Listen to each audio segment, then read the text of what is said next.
வணக்கம் நண்பர்களே, இன்னைக்கு நம்ம என்ன வீடியோ பார்க்க போறோம் அப்படின்னா, அடகு வச்சிருக்க நகையை எப்படி திருப்புறதுக்கு நம்ம என்ன பண்ணலாம் அப்படிங்கிற ஒரு சிறந்த பரிகாரத்தை பத்தி தான் நம்ம பார்க்க போறோம். 2 பரிகாரம் பத்தி பார்க்கலாமா? ஒரு பொண்ணோட வாழ்க்கையில அவன் நகையை எவ்வளோ விரும்புவா, அது அவளுக்கு எவ்வளோ பிடிக்கும் அப்படிங்கிறது எல்லாருக்குமே தெரியும். அது சூழ்நிலை காரணமா சில நேரங்களில் அதை அடகு வைக்க வேண்டிய நிலைமை வந்துடுது. அதுக்கு பிறகு அதை திருப்ப முடியாமல், வட்டியும் கட்ட முடியாமல் பல பேரோட நிலைமை எப்படி இதை திருப்புறதுக்கு நம்ம என்ன பண்ணலாம் அப்படின்னு 1000 யோசிக்கிறாங்க. ஆனால் திருப்புறதுக்கு வழி பிறக்கலை. ஆனால் ஒன்று மட்டும் மறந்துடாதீங்க, நம்பிக்கை இருந்தால் வழி கண்டிப்பாக கிடைக்கும். இப்போ நான் சொல்ல போகிறத கவனமாக பொறுமையாக கேளுங்க. ஒரு சக்தி வாய்ந்த பரிகாரம் தான், ஆனால் எளிய பரிகாரம் தான். இந்த பரிகாரத்தை செவ்வாய்க்கிழமை அல்லது வெள்ளிக்கிழமை செய்யுங்கள். காலை நேரத்தில் குளிச்சுக்கிட்டு சுத்தமாக முருகர் முன்னாடி ஒரு தீபத்தை ஏற்றி கண்களை மூடி மனசை அமைதியாக வச்சுக்கிட்டு இந்த வார்த்தையை மனதிற்குள் சொல்லுங்க. என் நகையை திரும்ப கிடைக்க வழிகாட்டுங்கள் முருகா.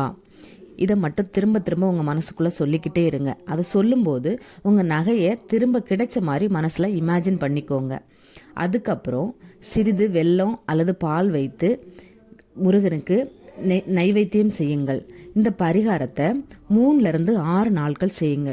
இதை பண்ணும்போது சில மாற்றம் நடக்க ஆரம்பிக்கும். அதை நீங்களே பார்ப்பீங்க. எதிர்பாராத உதவியும் கிடைக்கும், பண வரவும் வர ஆரம்பிக்கும், அல்லது கடன் அடைக்க வாய்ப்பு வரும். அதுதான் அந்த தெய்வத்தின் சக்தி.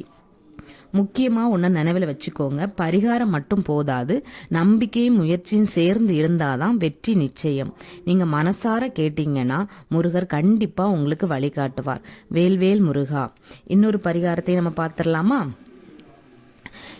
இதுவும் சிம்பிளான பரிகாரம் தான். காலை நேரத்தில் சூரியன் உதிக்கும் முன் எழுந்துடணும். இந்த நேரம் தான் நம்ம வாழ்க்கை மாற்றும் சக்தி இருக்கும் நேரம்.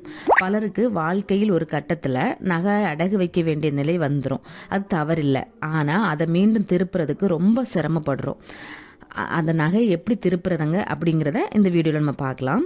முதலில் காலையில் எழுந்தோடனே சுத்தமாக குளிச்சுருங்க. குளிச்சுக்கிட்டு முருகர் முன்னாடி போய் உட்காந்து ஒரு தீபத்தை முதல்ல ஏற்றிட்டு முருகன் அவர்களை நினைத்து, உங்கள் இஷ்ட தெய்வத்தை நினைத்து மனதை முதல்ல அமைதியாக வச்சுருங்க. நான் சொல்கிற மந்திரத்தை 21 தடவை பொறுமையாக மனசை சஞ்சலப்படுத்தாமல் சொல்லுங்கள். ஓம் சரவண பவா, என் அடகு நகையை திருப்ப எனக்கு அருள் செய்வாய் முருகா. இந்த மந்திரத்தை 21 தடவை பொறுமையாக சொல்லுங்க. பின்னர் ₹1 நாணயம் அல்லது சிறிய காணிக்கை எடுத்து என் கடன் தீர வேண்டும், நகை திரும்ப வர வேண்டும் என்று மனதில் நினைத்து சாமி முன்னாடி வச்சிருங்க. இந்த பரிகாரத்தை தொடர்ந்து 7 நாட்கள் செய்யுங்கள். அதோடு உங்கள் வருமானத்தில் சிறிய பகுதியை சேமிக்கையும் தொடங்குங்க. முருகன் அருள் சேரும்போது உங்களுக்கு வழி தானாக திறக்கும்.